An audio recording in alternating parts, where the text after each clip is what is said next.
কেউ না কেউ 289 অর্থাৎ এই বিধানসভার একজন জনপ্রতিনিধি থাকে, হয়তো দেউচার মানুষদের পূর্ণ ফলের জন্য, দেউচার মানুষদের, ধর্মীয় মানুষদের অনেক পূর্ণের ফলে হয়তো আপনারা প্রতিনিধি হিসাবে একটা কাছের মানুষকে হয়তো আপনারা পেয়েছেন। আমি আপনাদের কাছে অনুরোধ করতে চাই, আপনারা অতি অবশ্যই খুব সুন্দরভাবে প্রতিনিধিকে অন্তত পক্ষে নিজের মনের কথা 5 বছরের মধ্যে বলেন, ডিস্টেন্স রেখেন না। আমি দেখেছি কিছু কিছু মানুষ অনেকটা ডিস্টেন্সে চলছে, যে তাই তো কথা বলবো কি না, কথা বলে আমাকে কিছু বলবে কি না। আমি আপনাদের কাছে করজোড়ে নিবেদন করছি, আমি মনে করেছি জীবনে যে একজন প্রতিনিধি হিসাবে একটা মানুষ যদি ভোট দেওয়ার জন্য, যদি রাত্রি 12টা পর্যন্ত ভোট চাওয়ার জন্য রাজনৈতিক দলের নেতারা যদি 12টা পর্যন্ত মানুষের কাছে যেতে পারে, আমি মনে করছি রাত্রি 12টা পর্যন্ত কাজ করা আমাদের দরকার আছে বলে আমি মনে করি। দেউচার ইতিহাস বড় ইতিহাস। আজকে হয়তো গোটা বিশ্ব এবং ভারতবর্ষের কাছে দেউচা পাচামি নামটা একটা উল্লেখযোগ্য নাম।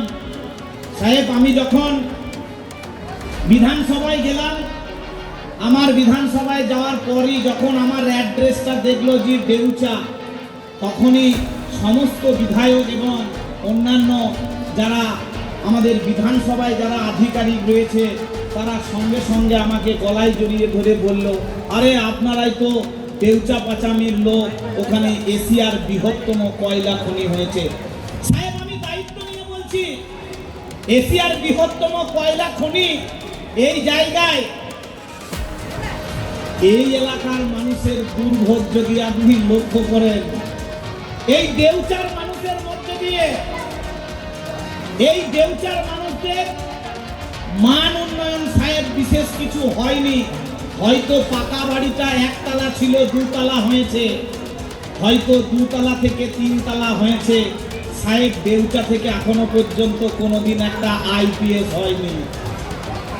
দেউচা থেকে সাহেব আজও পর্যন্ত উন্নত মানের ডাক্তার সাহেব হয়নি। অনেকে আমার কাছে আসে, সাহেব যে রাস্তাটা একটু ভালো হোক, দেউচায় একটু রাস্তার চেয়ে 4টি তিরপল পেলে ভালো হয় সাহেব। রাত্রি 12টা পর্যন্ত আমার কাছে ফোন আসে। আপনাদের কাছে হয়তো মনে হয়েছে যে ভারতবর্ষের সাংবিধানিক যে নিয়ম, তারপর হয়তো দেউচার মানুষরা গর্বিত যে বিধানসভার একজন প্রতিনিধি তারা পেয়েছে। এখনো আমরা যথেষ্ট পিছিয়ে আছি প্রশাসনিকভাবে।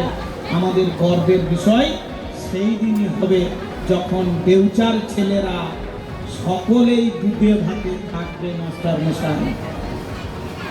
যখন দেউচার ছেলেরা গর্ব করে বলতে পারবে কলকাতার বুকে, দেউচার ছেলেরা যখন দিল্লির বুকে গর্ব করে বলতে পারবে, আপনার ছেলেরা যখন ভারতবর্ষের রাজধানীতে প্রতিষ্ঠিত হবে, সেদিন দেউচার মান আরো উন্নত হবে।